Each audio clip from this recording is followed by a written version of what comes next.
Jean-Marc de Basquiat, donc effectivement je suis ingénieur et économiste. Je suis d'abord un ingénieur. Bon, j'ai fait un travail d'ingénieur dans le secteur de l'informatique pendant de nombreuses années, dans le conseil, et actuellement dans le secteur de l'énergie. Et par ailleurs, je m'intéresse à des sujets sociaux. C'est pour ça que la phrase que vous avez sur ce support est une phrase de Victor Hugo. Vous voulez les pauvres secourus, je veux la misère supprimée. Effectivement, c'est un engagement citoyen, personnel, depuis de nombreuses années, depuis 10 ans, où je m'intéresse à comment est-ce qu'on peut améliorer la situation de la population. Voilà, c'est un engagement tout à fait personnel. Mais par ailleurs, cet engagement personnel a pris une forme un peu extrême, en ce sens que, effectivement, j'ai entrepris de faire une thèse de doctorat en économie sur ces questions-là, en constatant que si les citoyens veulent que les choses progressent, il faut que les citoyens habitent leur démocratie. Et ça, c'est quelque chose auquel je crois beaucoup. C'est que la démocratie, ce n'est pas une idée abstraite, c'est vraiment l'engagement des citoyens. Et je comprends qu'avec EPAM TV, c'est quelque chose que vous comprenez aussi et que vous militez pour cela. Donc, bravo. Et voilà, je crois que c'est un souci partagé. Et voilà. Donc, un revenu de base. Le revenu de base inconditionnel. Alors, je vais vous parler de cela avec une présentation en 4 parties. Première partie, quelques mots sur l'histoire du revenu de base. De quoi parlons-nous historiquement? C'est un sujet qui n'est pas tout à fait récent, c'est un sujet qui a une histoire. Deuxième point d'approche, c'est on regarde la redistribution actuelle, telle qu'elle fonctionne. Est-elle efficace ou pas? Je dirais non, elle n'est pas très efficace. Elle n'est pas très équitable. Deuxième point. Troisième partie, c'est est-ce qu'on peut inventer autre chose? Est-ce qu'on peut imaginer une solution plus adaptée à la France telle qu'elle est au XXIe siècle?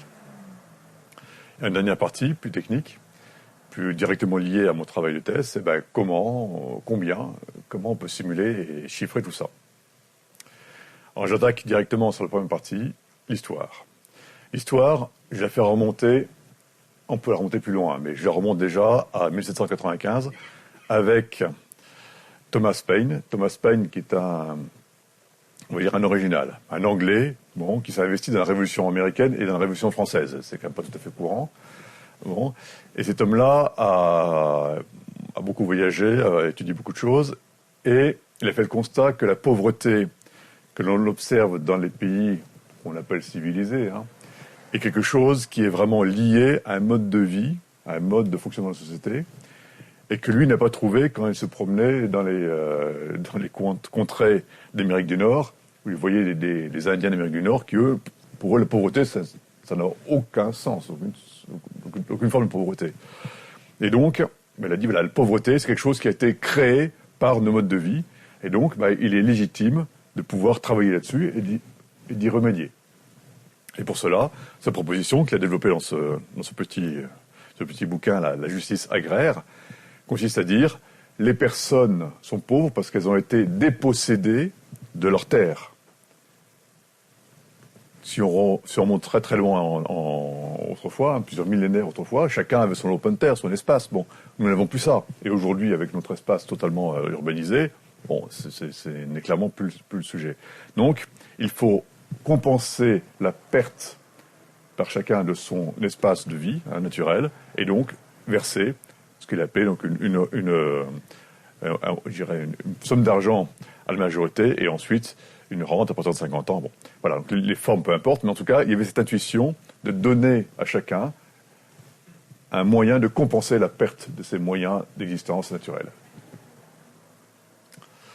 Autre éclairage, beaucoup plus récent, 1962, avec Milton Friedman. Milton Friedman, économiste très connu du XXe siècle, qui est un grand économiste du libéralisme, qui a inspiré Reagan, Thatcher, très, très marqué libéralisme, et qui lui dit, pour un libéral, il dit la solidarité naturelle devrait s'exercer au sein des familles. Dans une famille ou d'un quartier, d'un village, les gens devraient s'entraider, ce serait naturel. Et pour un libéral, tout va bien. Mais il dit, par contre, quand on observe ce que sont devenues nos sociétés, avec des villes contenant des centaines, voire des millions de personnes, on ne peut plus imaginer de solidarité locale. Ça n'existe plus, ce n'est plus possible. Donc, forcément, il faut que la société prenne sérieusement cela en main et mette en place des moyens d'organiser une solidarité nationale envers la population. Et donc, il a inventé ce concept de l'impôt négatif, qui permet de manière très simple, de manière, je dirais, techniquement très intelligente, très adaptée, de mettre en place une solidarité au niveau des individus. Mais un point auquel il tient beaucoup aussi, c'est de dire cette solidarité, elle est au niveau des individus, mais aussi il faut faire attention à ce que cette solidarité ne vienne pas perturber le jeu économique. Et on connaît bien ça en France, avec les effets de seuil, avec des trappes à pauvreté, tous ces aspects-là qu'on connaît bien en France. Voilà. Donc il dit attention, si on met en place des solidarités, à ne pas créer des effets pervers. Et donc voilà, cet équilibre qu'il faut trouver, et qui est un point effectivement important, et l'on voit particulièrement bien aujourd'hui dans notre pays, c'est un sujet très important. Troisième éclairage, Philippe von Parijs, donc qui est un philosophe, économiste, sociologue, enfin un homme qui a beaucoup de talent, belge, qui est aujourd'hui une des sommités de ce sujet-là. Donc lui qui parle d'une allocation universelle ou d'un revenu de base, basic income. Bon.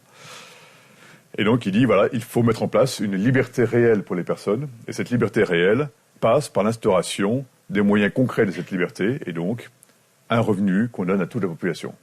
Chacun ayant un revenu est autonome et donc du coup peut exercer sa liberté en faisant des choix personnels qu'il regarde, les choix les plus adaptés par rapport à ce qu'il veut faire, à ce qu'il peut faire. Donc Philippe von Parijs est un des fondateurs du Basic Income Earth Network, qui est le réseau mondial qui regroupe tous les promoteurs de ce concept, dont je fais partie. Et donc nous travaillons chacun dans nos pays pour faire advenir cette idée. Sachez que cette idée, effectivement, est poussée par beaucoup de personnes dans le monde entier, partout. Nous nous réunissons tous les 2 ans quelque part dans le monde. La dernière fois, c'était à Munich. Au mois de juin, ça sera à Montréal. Bon, nous nous réunissons tous les 2 ans et nous voyons à chaque fois des gens qui viennent de tous les pays, de tous les continents. C'est extrêmement varié. Donc ce souci de donner à toute la population d'un pays les moyens concrets d'existence par une allocation personnelle, c'est vraiment une intuition qui est très, très générale sur la planète. Je vous propose, avant d'aller plus loin, de vous passer un petit extrait du film, de manière à vous mettre dans l'ambiance un peu des argumentaires que l'on peut déployer sur ce sujet.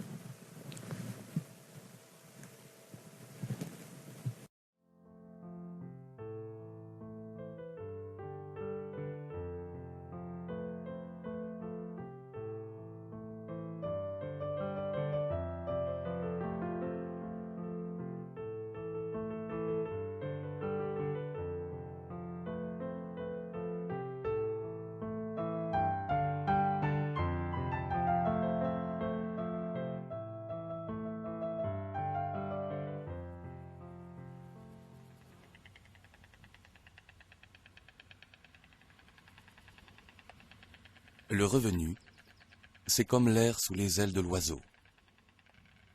Et ce serait un droit civique s'il y avait un revenu de base. Bienvenue sur Terre.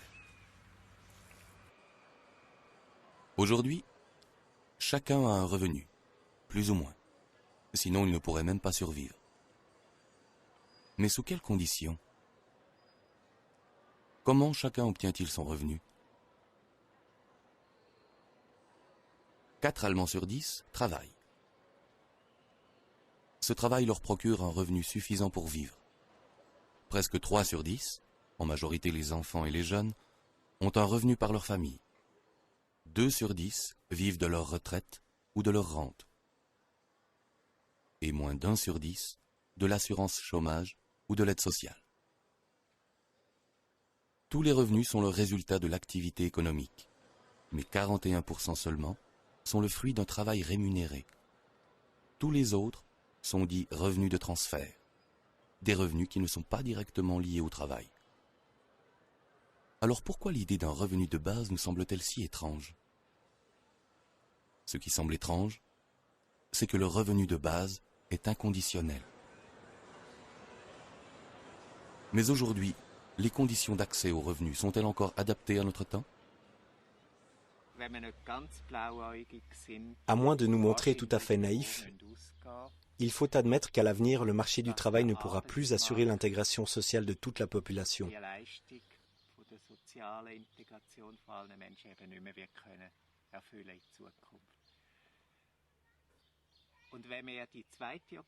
Cependant, en refusant l'alternative du revenu de base, nous sommes obligés de parier sur la croissance économique à n'importe quel prix.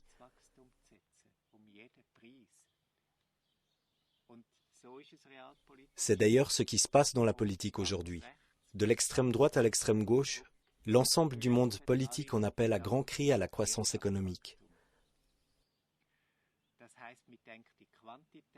Ainsi, nous persistons dans une approche quantitative des problèmes et nous perdons toute chance de développer de nouveaux modèles d'organisation sociale d'une qualité supérieure.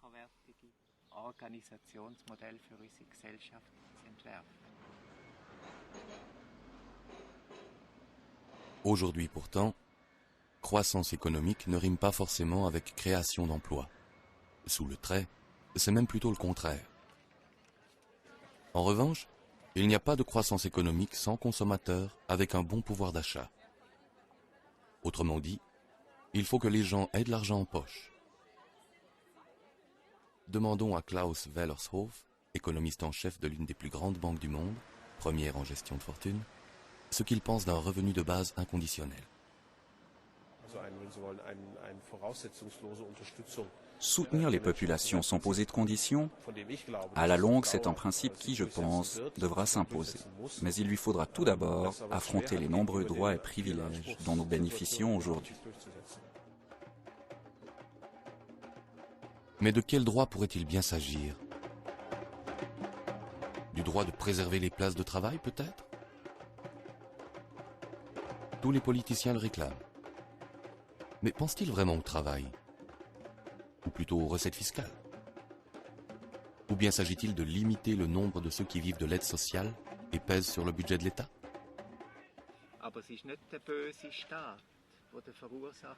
Ce n'est pas la politique de l'État méchant qui est responsable de l'explosion des coûts, c'est la rançon du succès. Le succès en question est celui de la rationalisation. Une rationalisation qui arrive jusqu'à notre porte.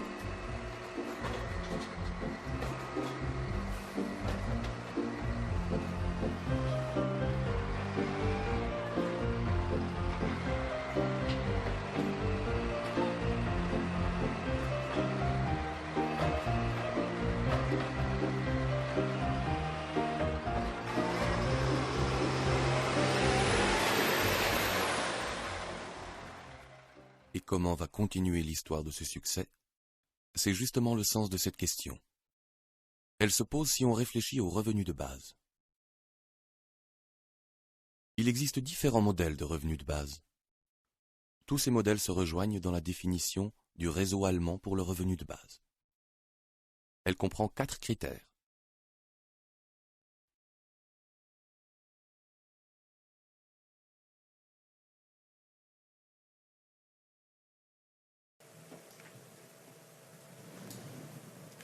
Voilà, donc là, c'était juste une introduction sur le... Voilà, pourquoi.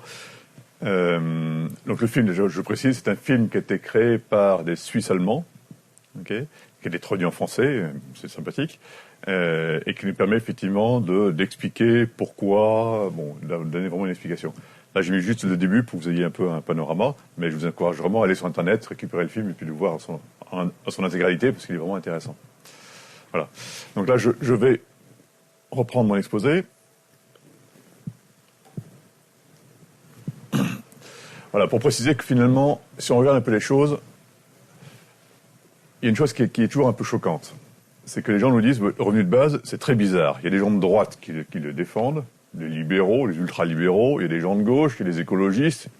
Tout le monde défend le revenu de base avec des manières différentes. Il y a un problème. Donc ça inquiète, si vous voulez. Ça inquiète de voir un concept, une idée qui est défendue par tous les bords politiques, c'est pas possible, il y a un problème. Bon. Si on gratte un petit peu, on peut voir que finalement, il y a, voilà, j'ai repéré à peu près 3 approches philosophiques qui fondent un revenu de base.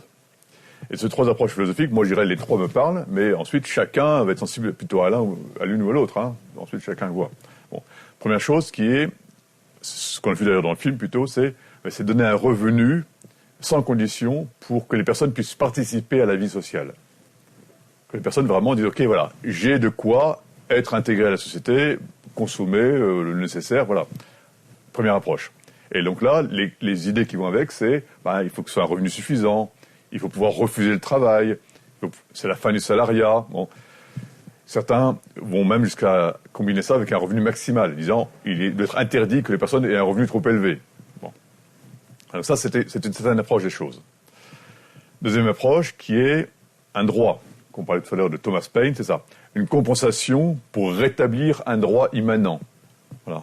Les personnes, de par la naissance, ont un droit à un revenu. Donc, on fait ce qu'il faut pour. C'est un droit. C'est une approche, je dirais, plus légale, plus juriste, un peu différent. Donc là, l'héritage des générations passées, la juste part des richesses, ça doit être non stigmatisant pour les personnes. Bon. Deuxième aspect. Troisième aspect, qui est un revenu de liberté pour tous. Là, le mot important, c'est liberté. Effectivement, donc les libéraux se reconnaissent là-dedans, disant, voilà, on veut que les gens puissent choisir librement leur activité, avec une liberté réelle. Là, on va parler de questions de financement, équilibrer les financements. Donc là, on va évoquer la fiscalité, simplifier l'État-providence. Et mon travail de thèse de doctorat était vraiment sur cette partie-là. Donc effectivement, vous pourriez avoir l'impression que je m'intéresse plus à cette partie et cette troisième approche. Bon, c'est un peu naturel, parce que j'ai beaucoup travaillé sur cette approche-là, même si les deux autres me parlent aussi, celle du milieu en particulier, sur le droit. Et d'ailleurs, je pense que je vais y travailler d'ici pas très longtemps. En tout cas, les trois, je pense, sont trois clés d'accès pour le concept, et avec des personnes qui peuvent avoir, je dirais, un fond, je dirais, politique ou culturel un peu différent, et qui arrivent au même résultat par trois chemins assez différents. Et on arrive à cet état de fait que des personnes supports de ce concept sont très variés. Donc on regarde les personnes, les prix Nobel qui ont poussé cette idée-là. En France, on voit des personnalités très différentes, Lionel Stoléru, Maurice Allais, Jean-Marc Ferry, Christine Boutin, Jacques Marseille. C'est très varié, c'est extrêmement varié. Et en tout cas, depuis le début, depuis 100 ans, si vous voulez, on a vu succéder pas mal de personnes sur ce sujet-là. Et depuis une dizaine d'années, il y a plutôt une accélération. Alors, je passe à ma deuxième partie qui est mon travail, plus précisément, c'est la redistribution telle qu'elle est aujourd'hui, comment fonctionne-t-elle? Donc là, je fais toujours un premier passage disant, déjà, elle est confuse. La redistribution, c'est une accumulation d'outils, le RSA, l'ASS, les ACDIC, l'minimum vieillesse, les cautions familiales, cautions conjugales, les primes de Noël, les plafonds, tous ces trucs-là, tout ça, c'est redistributif. Et donc la redistribution, ça devient un magma où le citoyen que nous sommes a du mal à se repérer. Et ça, ce n'est pas anodin. Si nous sommes dans une démocratie, d'avoir un système qui n'est pas compréhensible par le peuple, par le citoyen, ce n'est pas anodin. Et donc pour moi, ça c'est un élément important. Je pense que je mets toujours en premier, parce que je pense que dans une approche démocratique, il est difficilement soutenable à long terme de conserver quelque chose qui est aussi compliqué. C'est d'autant plus compliqué que même si on essaie de faire la synthèse de tout ça, de cumuler tout ça, on arrive à un résultat d'aide et de prélèvement dépendant des revenus qui trace des courbes tout à fait étonnantes. Donc là, je mets sur l'écran une espèce de spaghetti qui monte, qui redescend, qui stagne, qui revient. Bon, voilà. Donc la redistribution française, c'est la conjonction d'un tas d'outils qui arrivent à des lois tout à fait surprenantes qu'on a du mal à expliquer. Bon. Je vais maintenant faire des petits zooms sur des points plus précis. Il y a une question importante, c'est la question de l'individualisation des droits et des prélèvements. Individualisation des droits. Je prends le RSA. Vous savez peut-être qu'une personne qui est au RSA reçoit de l'ordre de 440 € par mois, si je m'appare le forfait logement. Bon, de l'ordre de 440 € par mois. Pour un couple, c'est de l'ordre de 630 €. Si deux personnes qui sont à 440 se mettent ensemble, on va dire elles devraient toucher 880, pas du tout. Non. 880, c'est si on est chacun de son côté. Si on se met ensemble, c'est 630. Donc l'État va donner un RSA qui va dépendre totalement du fait que les personnes soient seules ou en couple. Donc l'État a une fonction, on va dire, inquisitrice d'agir en fonction du mode de vie des personnes. Quelque chose d'un peu étonnant. Donc voilà. Donc l'État n'encourage pas les personnes à être en couple au niveau du RSA. Par contre, je viens à mon deuxième schéma. Si vous prenez les personnes qui ont des revenus conséquents, des revenus assez sympathiques. Bon, 90 000 euros par exemple. Bon.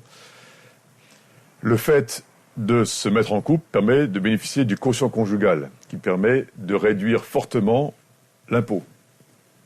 Donc les revenus élevés, on les incite à se marier.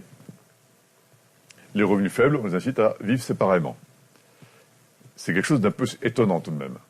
On ne s'en rend pas compte parce que tout ça est tellement habillé de complexité technique qu'on ne s'en rend pas bien compte. Mais c'est bien ça qui se passe. C'est bien ça qui se passe. Donc là, si vous voulez, je pense qu'on peut vraiment interroger la légitimité et le sens profond de tout cela. On regarde sur les enfants. Sur les enfants, là, j'ai agrégé sur un tableau la somme de toutes les aides qui sont apportées par enfant, donc premier enfant, deuxième enfant, troisième enfant, donc par enfant, en fonction des revenus des parents. Un couple qui n'a pas de revenus, donc qui vit du RSA ou des aides, bon, reçoit une aide par enfant qui est de l'ordre de 180 € pour le premier et deuxième enfant, et de l'ordre de 230 € pour le troisième, quatrième et suivant. Bon, l'ordre de grandeur, c'est 200 € par enfant. Si on a un revenu de l'ordre de 2000 € par mois, dans ce cas, le premier enfant recevra une aide de l'ordre de 50 € par mois, le deuxième 170 €, le troisième 360 €. Bon, c'est très variable. Et quand on va dans les très hauts revenus, les plus hauts revenus, dans les quelques pourcents qui ont le plus revenu en France, l'aide qu'ils reçoivent pour le premier enfant, c'est 125 €, 253 pour le deuxième enfant, 414 pour le troisième et quatrième enfant. Donc vous voyez donc, la diversité des aides qui vont d'un rapport de 1 à 8 entre un revenu moyen, premier enfant, et un revenu élevé, troisième, quatrième enfant et suivant. On peut interroger la légitimité de tout cela. On peut vraiment se poser des questions. Et là, on prend en compte le RSA, les allocations familiales, le quotient familial qui diminue les impôts. On prend en compte tout ça et on aboutit à ce résultat-là, de 1 à 8. Alors qu'on pourrait se dire, finalement, un enfant, c'est un enfant. À la limite, peu importe ses parents. Là, on parle d'aider un enfant. Donc, voilà. Faut-il faire une différence de 1 à 8 entre les enfants? Ce n'est pas mon avis. Ce que j'ai fait dans mon travail de thèse, c'était justement d'analyser l'ensemble de toutes les aides. Et j'ai abouti à des graphiques comme celui qui est à l'écran à l'instant, qui montrent, donc là le graphique est un peu technique, je vais tenter de l'expliquer, sur l'axe horizontal, donc sur l'axe des X, les abscisses, vous avez le revenu primaire de la famille. La famille qui a un revenu donc, de 0, tout à fait à gauche, ou un revenu élevé, ou enfin moyennement élevé, à 5 000 € par mois, sur la droite. Et donc ça, vous savez, donc, les revenus primaires, donc le revenu du travail, retraite, chômage, bon, les revenus voilà, auxquels la famille a droit assez naturellement. Et ensuite, vous avez, dans l'autre axe, vous avez la combinaison de toutes les aides apportées, donc ça c'est vers le haut, les aides qui en positif, et vous avez également tous les impôts et taxes payés qui sont également en moins. Et du coup, ça permet de tracer un certain nombre de points, là il y a à peu près 8000 points. Chaque point, c'est une famille sur laquelle on voit quel est son revenu initial, dans l'axe des X, et l'aide ou la contribution qu'elle apporte, la redistribution, globalement, dans l'axe Y. Vous voyez donc, si je pointe à ce niveau-là, donc avec un revenu primaire nul et une redistribution forte, on peut avoir 1500 € d'aide par mois pour une certaine famille. Et puis à l'autre extrême, des familles qui ont des revenus élevés peuvent être prélevés à un niveau élevé qui peut être également de 1500, 2000 € par mois parce qu'elles contribuent à la société. Mais ce qui est intéressant, c'est que quand on prend la tendance moyenne de tout cela, ça fait la courbe rouge que vous avez à l'écran, qui est une courbe qui est quasiment une ligne droite. Donc on peut dire que la redistribution moyenne, en cumulant toute la diversité de toutes les aides, cette redistribution moyenne, elle est finalement assez simple. Cela ressemble beaucoup à une ligne droite. Et donc, tout à l'heure, je vous ai montré la complexité, la profusion des aides et la complexité de toutes les règles de calcul, mais finalement, la moyenne de tout ça, c'est quoi? C'est quelque chose de très simple. Je dis bien la moyenne. Et donc, pourquoi faire simple quand on peut faire compliqué? C'est vraiment ce que nous appliquons. Donc, on a vraiment un truc très compliqué qui aboutit à une ligne droite. Bon. Il faut aussi regarder la largeur de la bande. Si vous voyez sur le graphique, il y a une ligne rouge au milieu, c'est bien, mais vous voyez, autour, ça bouge. Et donc, vous avez une forme, je ne sais pas si vous la voyez bien, qui est une forme de X, en fait. Une sorte de X avec une branche comme ça et une branche comme ci. Une sorte de X très aplati, avec une branche en bas à gauche qui est à peu près alignée sur 0. Et là, globalement, ce sont les familles qui ont 0 redistribution. Typiquement, ce sont les jeunes qui ont moins de 25 ans, qui ne bénéficient pas du RSA. Et donc, du coup, ils n'ont pas d'aide. Donc, ils sont là, ils sont à 0 en termes d'aide. Dans les bas revenus, vous avez par contre les personnes retraitées qui ont très peu de revenus, qui touchent le minimum vieillesse, ce qu'on appelle l'ASPA, l'allocation de solidarité pour les personnes âgées, et donc qui est un revenu qui est nettement plus élevé que le RSA. Ça, c'est la branche supérieure ici. Et puis de l'autre côté, encore plus intéressant, dans les revenus, je dirais, moyens ou plus élevés, vous avez une branche qui descend très fort, et donc là, ceux-là cotisent beaucoup au système, ce sont ceux qui cotisent le plus, et ceux-là, ce sont les personnes qui ont des revenus d'activité, salariés ou pas salariés, enfin en tout cas tous les revenus d'activité sont globalement fortement ponctionnés. Et la branche qui est ici, ce sont la branche qui s'en tire le mieux, on va dire, ils sont moins ponctionnés, ce sont les rentiers, au sens le plus large, ce que sont les retraités, qui touchent donc leur retraite, les chômeurs qui touchent leur chômage auquel ils ont cotisé, bon très bien, et qui cotisent très peu à la redistribution. Donc on a bien une sorte d'écartèlement de la population en termes de redistribution. Certains sont très aidés, d'autres sont très ponctionnés, et donc ça crée beaucoup de tensions. Et donc toutes les discussions qu'on a entre économistes en ce moment, vous voyez, globalement, c'est beaucoup sur ces aspects-là, en fait. C'est qu'il y a vraiment un grand tiraillement dans le traitement de la redistribution dans le pays. Je le montre un peu plus sur le schéma suivant, qui détaille uniquement ce qu'on appelle les prélèvements sociaux. Les prélèvements sociaux, c'est la CSG, et puis tous les prélèvements que l'on trouve sur le salaire, typiquement. Quand vous avez une fiche de paye, sur la fiche de paye, vous avez les prélèvements ci, prélèvements ça. On n'y comprend à peu près rien, en général. Mais en tout cas, ça fait du moins en bas de la page. Ça, c'est sûr. Et donc là, vous avez, sur les points bleus qui descendent très fort, vous avez les prélèvements sociaux, la masse de tous les prélèvements sociaux sur les salariés. Et en haut, en couleur orange, vous avez les prélèvements sociaux sur les retraités. Donc il y a un gros écart de prélèvements sociaux de deux côtés. Et ça, c'est quelque chose qui est un peu une difficulté dans notre système.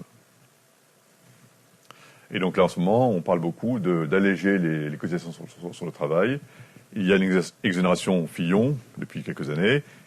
Le gouvernement a mis en place le CICE l'année dernière. Et puis là, on parle de créer encore de nouvelles exonérations, parce que justement, ce poids des charges sur le salaire est une vraie difficulté économique. Donc là, le gouvernement essaye de travailler pour alléger tout ça. Mais globalement, à la base, le problème, c'est bien celui qui est à l'écran. C'est ce tiraillement de différents traitements fiscaux, redistributifs, entre le revenu d'activité et les rentiers. C'est le problème de base. Si je fais une synthèse de cette deuxième partie, on peut dire que la redistribution, globalement, elle est inefficace et inéquitable. Le système est complexe, ce n'est pas soutenable dans une démocratie. Les règles ne sont pas équitables, elles sont pas compréhensibles par les citoyens. Je pense que vraiment, il faut vraiment travailler dur pour arriver à comprendre ce qui se passe. Néanmoins, malgré cette complexité, la redistribution est presque une ligne droite, ce qui est quand même très étonnant. Les prélèvements les plus lourds sont sur les revenus d'activité, ce qui est quand même pas une très bonne idée. Si on veut encourager l'activité, c'est bien ça qu'il faut faire. Malheureusement, c'est ce qu'on voit. Et puis, dernier point, les classes moyennes sont défavorisées par rapport à leurs enfants. Et ça, c'est quand même quelque chose de bizarre également. Voilà, donc il y a quand même un certain nombre de choses, et on peut en trouver beaucoup d'autres. Mais là, j'ai mis les éléments principaux, qui sont les éléments de surprise par rapport à la redistribution actuelle. Troisième partie sur qu'est-ce qu'il faudrait faire. Peut-on imaginer, inventer une solution adaptée au XXIe siècle? Et donc, qu'est-ce qu'on pourrait faire d'intelligent? Donc là, évidemment, je vais reparler du revenu de base. En partant de ce point-là, déjà pour dire que si on parle de satisfaire les besoins de la population, les besoins de la population, ils sont divers, bien entendu. Et une bonne manière de les approcher, ça consiste à prendre la pyramide de Maslow, qui est un outil très connu en sociologie, qui dit que chaque personne cherche à satisfaire ses besoins en partant des besoins les plus fondamentaux, et puis quand ils sont satisfaits, va commencer à s'intéresser aux besoins de nature supérieure. Bon. Les besoins de base, ce sont les besoins physiologiques, se nourrir, s'habiller, voilà, être abrité, voilà. Les besoins physiologiques, c'est vraiment la survie absolue. Bon. Ensuite, il y a les besoins de sécurité. On ne peut pas se faire agresser, on ne peut pas se faire remettre dans la rue. Bon. Ensuite, il y a le besoin d'appartenance, se sentir intégré dans la communauté. Ensuite, l'estime de soi, se sentir « Ah, moi je suis quelqu'un, enfin, j'ai fait quelque chose ». Et puis ensuite, se réaliser. Voilà, j'ai réalisé mon rêve. Voilà, j'ai mis une photo de quelqu'un qui gagne le Tour de France, il a réalisé son rêve. Je suis très heureux pour lui, je ne ferai jamais ça. Bon. Chacun a sa manière de se réaliser, c'est très personnel. Mais en tout cas, tout en bas, les besoins physiologiques, chacun a besoin de se nourrir, ça c'est sûr. Personne ne peut survivre sans se nourrir, ça c'est bon. Et donc, l'idée, une des intuitions, c'est de dire que dans un pays développé qui a le souci du bien commun, l'État devrait assurer au minimum que chaque individu voit ses besoins physiologiques assurés. À quoi sert un gouvernement, à quoi sert la politique, si ce n'est pas d'assurer la satisfaction des besoins vitaux?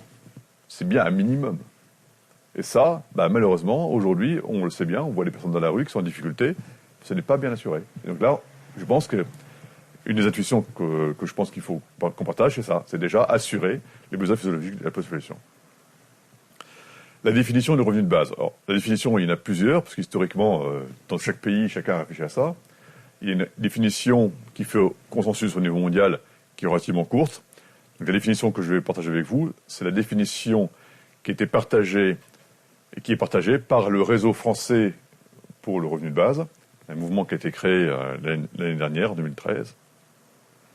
Donc le revenu de base, c'est un droit inaliénable, inconditionnel, cumulable avec d'autres revenus, distribué par une communauté politique à tous ses membres, de la naissance à la mort, sur base individuelle, sans contrôle des ressources ni exigence de contrepartie, dont le montant et le financement sont ajustés démocratiquement. Je reviens sur quelques mots. Un droit inaliénable. Donc là, on est bien en train de dire que le jour où nous mettrons en place un revenu de base en France, ce sera inscrit dans la Constitution. C'est quelque chose qui est très fort. C'est un droit inaliénable. C'est vraiment, chaque individu y a droit. Il n'y a rien à discuter. Voilà, c'est un point important. Inconditionnel. Distribué par une communauté politique. Communauté politique, en général, on parle d'un pays. En général, c'est l'échelle la plus naturelle. On pourrait imaginer faire des choses au niveau régional, au niveau de l'Europe en entier. Bon, c'est peut-être plus compliqué à faire, à voir. Sur base individuelle, extrêmement important. On a vu tout à l'heure le côté néfaste du RSA ou du quotient conjugal qui vient perturber un petit peu la redistribution en fonction que vous êtes seul ou en famille ou en couple ou pas. Bon, tout ça, non, stop. Donc là, l'idée, on est vraiment sur des droits individuels où chaque individu a une aide qui lui est propre.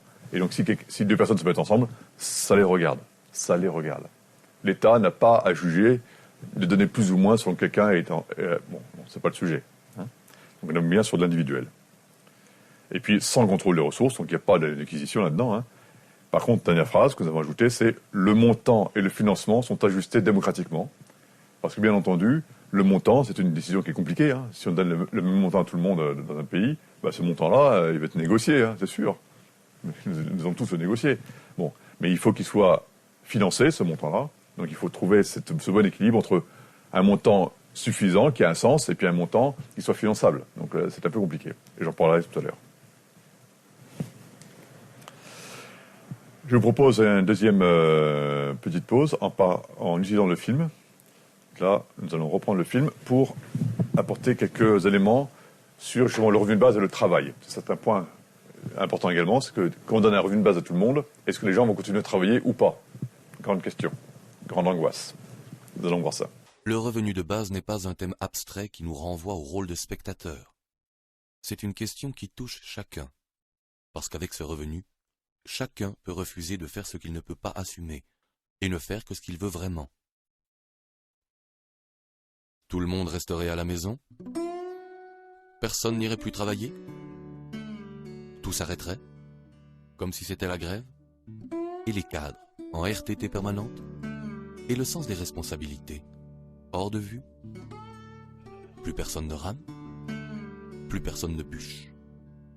Les universités désertes? Le revenu de base s'apprête-t-il toute motivation pour une qualification plus élevée?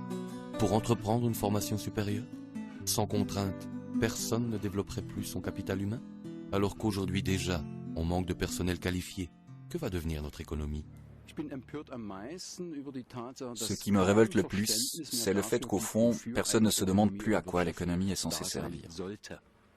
C'est un domaine de la vie en société qui est censé assurer notre existence, produire et mettre à notre disposition des biens qui nous sont utiles. Mais cette façon de voir a complètement disparu. Aujourd'hui, l'économie fonctionne en circuit fermé. Elle poursuit d'autres objectifs qui n'ont pratiquement plus rien à voir avec la vie humaine, qui peuvent même détruire la vie humaine.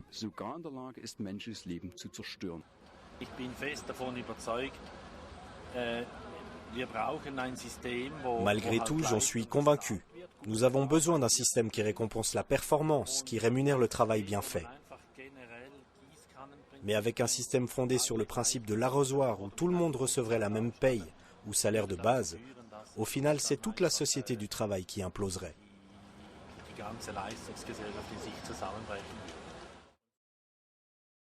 Pour l'année 2001, les prestations payées en Allemagne. 56 milliards d'heures de travail rémunérées. Les prestations non payées, 96 milliards d'heures de travail à la maison, pour les enfants ou encore dans le cadre d'une activité bénévole. Un revenu de base n'empêcherait pas du tout la rémunération du travail. La question qui risque de se poser, c'est plutôt de savoir, dans les entreprises, comment diriger des collaborateurs qui ne se laissent plus discipliner aussi facilement par le besoin d'argent. Idem en politique. Comment gouverner des citoyens rendus plus indépendants grâce à leurs revenus de base? Et comment est-ce qu'on se gouverne soi-même? Est-ce que vraiment tout le monde serait en train de bronzer? Dans les débats sur le revenu de base, il s'agit tout d'abord de rompre avec les vieux schémas de pensée. Avec cette idéologie, par exemple, seul celui qui a ou qui cherche un emploi a le droit de manger. Il faut en finir avec cette idée fausse selon laquelle seul le travail rémunéré constitue une contribution méritoire à la société. En réalité, c'est souvent exactement l'inverse. Qui ne veut pas travailler ne doit pas manger. Cette maxime, nous l'avons intériorisée. L'artiste Joseph Beuys en a écrit une nouvelle version. Car nous avons assez à manger, et des biens en suffisance. La question qui se pose, c'est celle du travail. Le travail pour obtenir les matières premières et le travail de production sont en train de disparaître. Dieu merci. Le sens de l'économie, c'est de libérer l'homme du travail. Ce n'est pas écrit dans le journal. Se libérer. Mais pour aller où? Ce n'est pas écrit non plus dans les directives des chefs d'entreprise. Licencier des collaborateurs n'est facile pour personne. Mais c'est pourtant comme ça que ça se passe. Mais si on reconnaissait cet état de fait, en le considérant même comme un devoir, un autre sens apparaîtrait. Se libérer du travail veut dire aussi se libérer pour le travail. Penser qu'au-delà de la grille, il n'y aurait que vacances et loisirs, c'est le point de vue de la dépendance. Il ne reste alors qu'un espoir, de nouvelles places de travail. De quelle nature sont donc les places de travail dans lesquelles on investit aujourd'hui?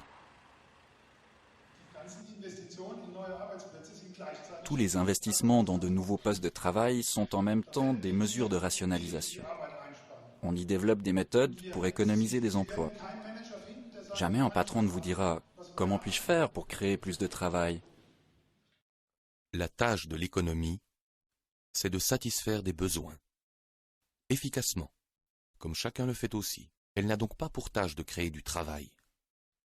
Et en face de cette réalité, on observe que chaque être humain porte en lui ses propres objectifs et son travail, et qu'il les abandonne parce qu'il ne peut les convertir en argent.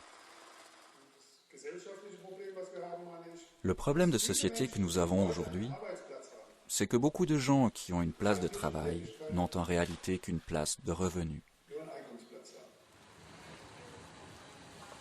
N'avoir qu'une place de revenu veut dire avoir un travail uniquement pour épuiser son revenu. Un travail qui n'a pas de sens. Pour la société, ce manque de sens pose problème, parce qu'il fait émerger beaucoup de frustrations et de pathologies chroniques.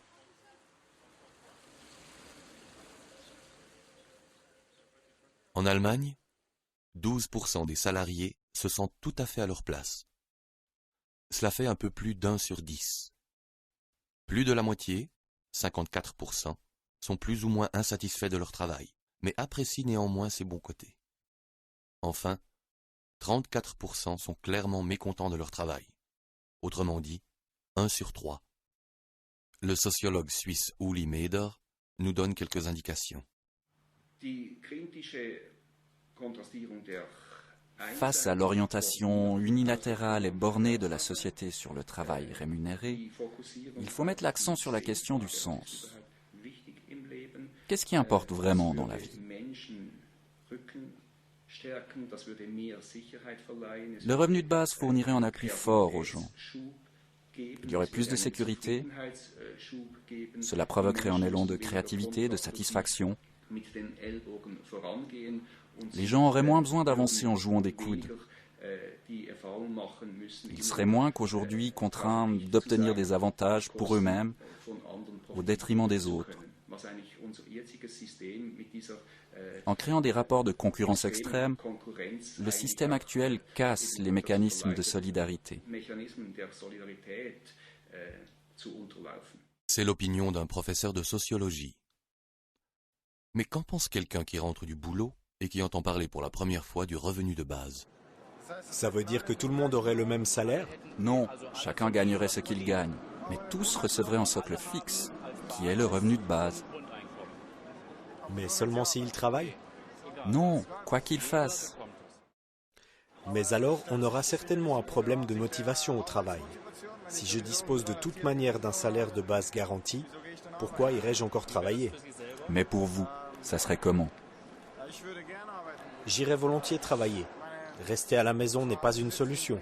J'aime mon travail, je le fais volontiers. Mais il y a sûrement des types qui n'iraient plus travailler.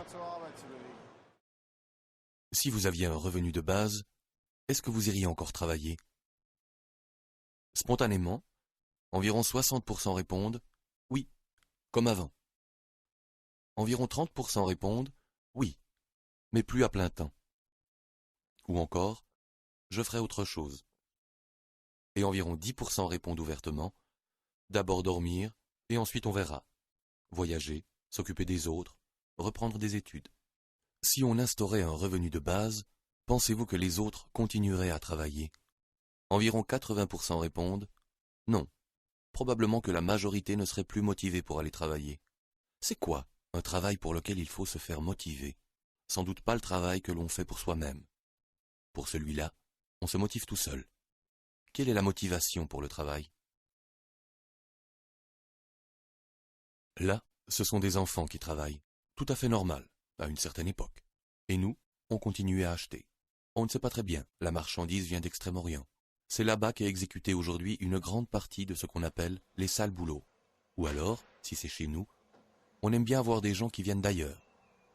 De temps à autre, il peut se faire qu'il manque des papiers, des contrats et la sécurité minimale. Et les congés maladie? Les sales boulots, comme on dit, ne sont pas forcément sales en soi, mais plutôt à cause de la sale idée que l'on s'en fait, de leur faible rémunération et des mauvaises conditions de travail. Il s'agit souvent de nettoyer la saleté des autres. Au bout du compte, qui est-ce qui salit ce travail? Avec un revenu de base, on peut refuser. Mais à ce moment-là, qui fera les sales boulots? Il y a 3 possibilités.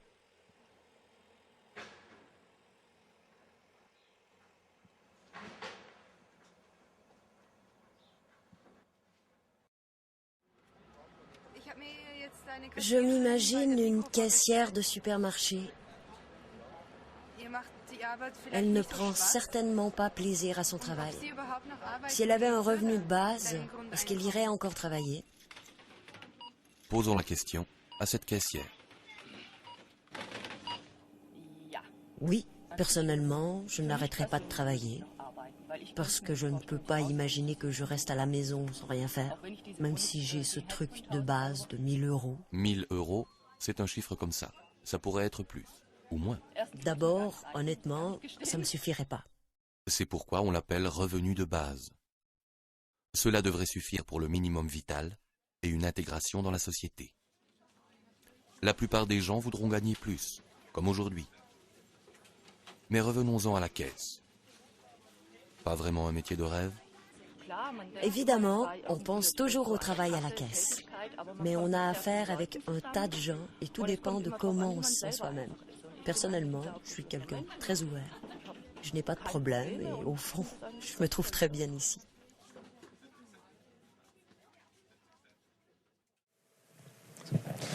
Voilà. Donc, sur la partie, ça c'est un point important. C'était une des grandes objections. Si on donne l'argent à tout le monde, les gens ne travailleront plus. Bon. À l'inverse, on remarque que quand les expérimentations qui ont eu lieu à différents pays ont montré quasiment l'inverse. C'est que les gens, une fois qu'ils sont debout, une fois qu'on met les gens debout, parce qu'ils ont de quoi survivre, hein, de quoi vivre, ben, du coup, ils se mettent à faire des choses, à être actifs. Donc là, il y a une espèce de mythe hein, qu'on a tous. Hein. Il y a un mythe qu'on a tous parce qu'on l'a hérité de notre éducation, de ce qu'on a pu voir, machin. Mais c'est faux. Globalement, c'est faux. Quelqu'un qui est dans une misère noire et qui n'a qu'une idée en tête, c'est la survie, ben, vous aurez du mal à en faire quelqu'un qui va faire un travail très, très intéressant. Par contre, si vous mettez debout avec les conditions matérielles d'existence suffisantes, ben, du coup, il peut être autonome et puis proposer quelque chose, quoi. Il peut être actif. Donc, je sais qu'il faut que j'accélère un peu. Tu veux ? 1 minute, ok. Voilà, donc pour terminer. Donc, déjà, première chose que je veux dire très rapidement, c'est que un revenu de base, ça ne se substitue pas à tout. Ça se substitue à ce qui est la redistribution aujourd'hui, c'est-à-dire le RSA, quotient familial, quotient conjugal, les impôts bricolés par ça. Bon, tout ça, on laisse tomber. Par contre, on va évidemment garder la retraite, le chômage, la santé, l'éducation, tous les services de l'État. Ça, évidemment, ça ne bouge pas. Et tout ce qui est contributif, ça ne bouge pas. Donc voilà. Et puis l'aide au logement, qui est un aspect extrêmement important. Bien entendu, il faut toujours des aides au logement, parce que c'est quelque chose qui est fondamental pour les personnes. Je vais sur ma dernière partie. Comment, combien ? Comment, combien ? Bon, déjà, la première chose, l'idée de base, c'est qu'on passe d'un millefeuille, hein, dont on parle tout le temps, le truc compliqué où on ne comprend rien, à quelque chose qui est beaucoup plus simple, qui est un flan dans mon dessin. Bon, il y a toujours autant de calories, ça ne change rien. C'est toujours aussi mauvais pour la santé, mais au moins, voilà, au moins on comprend comment c'est fait, c'est plus homogène. Bon. Donc le flan, c'est un truc homogène qui fait la même chose. Donc, ce que je vais vous montrer en termes de montant et tout ça, c'est globalement, j'essaie d'être à peu près homogène par rapport à ce qui fonctionne aujourd'hui. Hein, je ne fais pas une révolution, c'est par rapport à ce qui fonctionne aujourd'hui, en gardant les mêmes masses, qu'est-ce qu'on pourrait faire ? Aujourd'hui, les masses, c'est quoi ? C'est que nous avons des aides dégressives, c'est-à-dire qui diminuent avec les revenus. Hein. Quand on a des hauts revenus, on a peu d'aides. Quand on a des bas revenus, on a beaucoup d'aides. C'est dégressif. Et à l'inverse, les prélèvements, donc les impôts et taxes, c'est l'inverse. Quand on a peu de revenus, on n'a pas beaucoup d'impôts. Par contre, quand on a des gros revenus, on a des gros impôts. Bon. Quand on mélange tout ça, on l'a vu tout à l'heure, on combine tout ça, ça fait une espèce de ligne de droite, à peu près, en moyenne. Et donc l'idée, c'est on remplacerait cette complexité par une ligne droite. Hein. Quand on a fait les maths, on sait que y égale ax plus b, c'est une ligne droite. Et on fait ça. B, c'est le revenu de base, B.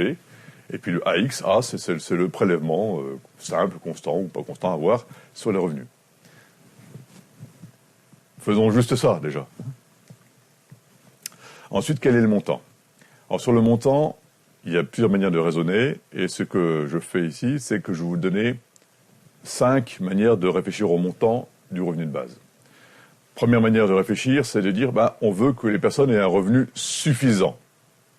J'entends beaucoup ça dans les réunions. Les gens disent, oui, il faut absolument que le revenu soit suffisant. Je dis, ok, suffisant, c'est combien ? Suffisant. Bon, très bien, suffisant. Si vous interrogez n'importe qui dans la rue, quelqu'un vous dira, suffisant, c'est combien ? Bon, chacun a son idée du suffisant. Le suffisant pour moi, c'est peut-être pas le suffisant pour vous, mais voilà, on ne sait pas. Chacun a son idée du suffisant, c'est un peu compliqué à mettre en place. Pour l'économiste, c'est compliqué. Deuxième approche, où là, on dit, on veut que, dans la transition, si on remplace quelque chose par autre chose, il faut que les plus démunis ne soient pas perdants. Si on met en place une nouvelle solution et que ceux qui sont déjà dans la dèche se trouvent dans une situation plus mauvaise qu'avant, c'est pas bon, quoi. Donc ça, c'est déjà un critère qui me paraît assez robuste et qui, je pense qu'il faut prendre en compte. Autre critère important, on dit, tiens, le seuil de pauvreté, c'est une espèce de mesure statistique, qui est critiquable par ailleurs, mais ok, prenons ça. Le seuil de pauvreté, on aimerait que le maximum de personnes puissent dépasser le seuil de pauvreté. Bon, ça, d'un point de vue économique, ça peut s'instrumenter. On dit, ok, le seuil de pauvreté, c'est ça. Voici, selon la composition familiale, les couples, tout ça, bon, voici ce qu'il faudrait faire. Autre approche. Quatrième approche, on veut faire attention à ne pas augmenter les impôts. En disant, les impôts, si on les augmente trop, ça décourage l'activité, ça décourage la population, c'est pas bon. En France, on a déjà un taux d'impôt qui est déjà hors norme, donc essayons de ne pas augmenter les impôts, c'est pas un truc à faire non plus. Autre critère. Puis dernier critère, c'est on veut minimiser les différences par rapport au système actuel. C'est quelqu'un qui aurait une aide de 300 €, bon, il dit tiens, il faudrait qu'il ait 350 ou 250, voilà. Que les aides soient à peu près identiques, hein, que la redistribution soit très proche du système actuel. Et ça, c'est un autre critère qu'on peut essayer d'instrumenter aussi. Voilà, donc ça, c'est un peu le menu de comment on peut réfléchir au montant. Maintenant, je vais donner les chiffres. Tout à l'heure, je vous ai montré l'espèce de spaghetti qui montrait l'évolution des aides, bon, tout ça. Et là, je vous montre sur le détail de cette courbe, qui montre que, finalement, si on cumule le RSA socle, le RSA activité, la réduction Fillon, le CICE, la prime pour l'emploi, la décote IRPP, l'IRPP lui-même, tout ça, vous prenez ces 7 mécanismes-là, vous mélangez tout ça, et vous obtenez le fameux spaghetti. Parce que vous avez, au début, l'État aide de plus en plus que vous approchez du SMIC. Après le SMIC, pof, ça chute brutalement. Et après, c'est une espèce de palier, et après, ça redescend. Bon. C'est la combinaison de tous ces mécanismes-là qui donne ça. Mais en tout cas, ce qui est intéressant, c'est que le premier palier, qui est au début, c'est du RSA, et plus tard, ce sera surtout constitué par la réduction Fillon, il est à hauteur à peu près 450 € par mois. Pour une personne seule, hein. Je parle que de ça pour l'instant. Pour une personne seule, environ 450 € par mois. C'est le niveau de ce que l'État aujourd'hui apporte comme aide, sous des formes extrêmement variées, par rapport à une personne qui est entre 0 et 1 SMIC. C'est un repère. Et donc, si on veut que les personnes qui sont les plus démunies ne soient pas défavorisées, eh ben, le bon niveau, c'est pour le moment d'ordre de 450 €. Au-dessus, ça sera mieux, bien sûr, mais en dessous, ça paraît difficilement acceptable. Ensuite, par rapport au seuil de pauvreté. Alors là, c'est plus compliqué, plus technique, en quelques mots. Le seuil de pauvreté, c'est une mesure statistique qui prend le revenu médian de la population, en disant voilà, ce revenu médian, je prends 60% de ce revenu médian, et je dis ça, c'est le seuil de pauvreté. Mais ce seuil de pauvreté, il est calculé en fonction de la composition du ménage. C'est-à-dire que le premier adulte compte pour 1, le deuxième adulte compte pour 0,5, et les enfants, s'ils ont plus de 14 ans, c'est 0,5, ils ont moins de 14 ans, c'est 0,3.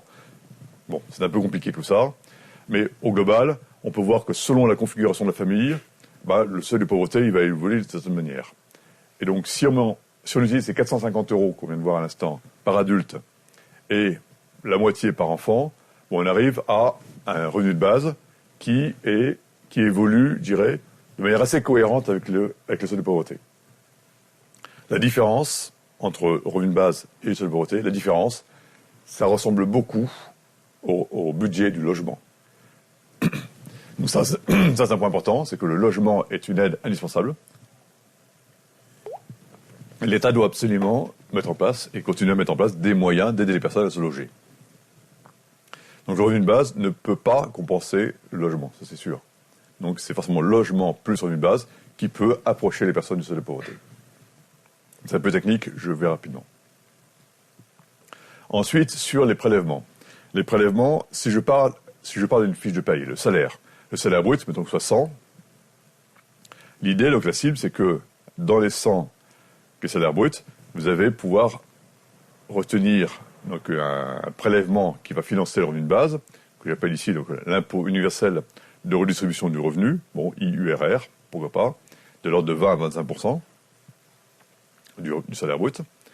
Il faut également financer la santé. Donc là, j'imaginais une cotisation de santé de l'ordre qui ressemblerait à la CSG, mais de l'ordre de 12%, un peu plus élevé.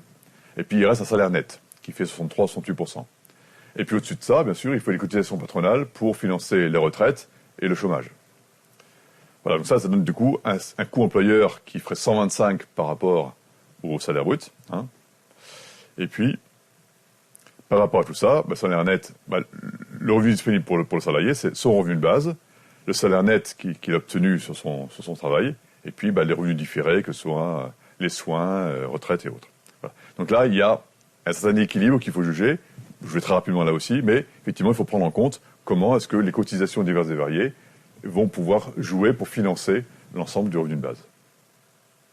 Et financer également le reste de la sécurité sociale, bien entendu.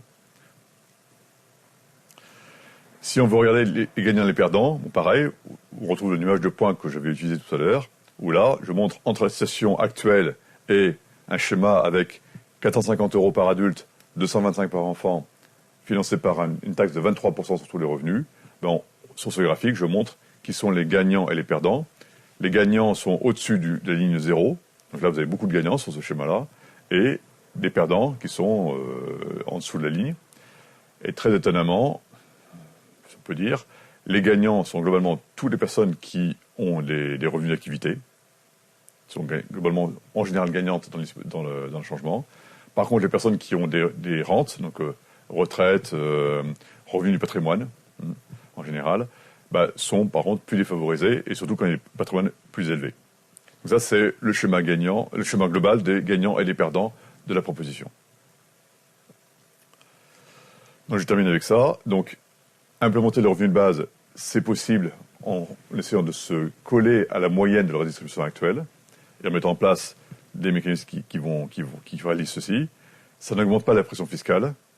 Il faut garder les prestations sociales complémentaires que sont la retraite, le chômage, la prise en compte du handicap, de la dépendance, du logement et tout ça. Ça, c'est indispensable.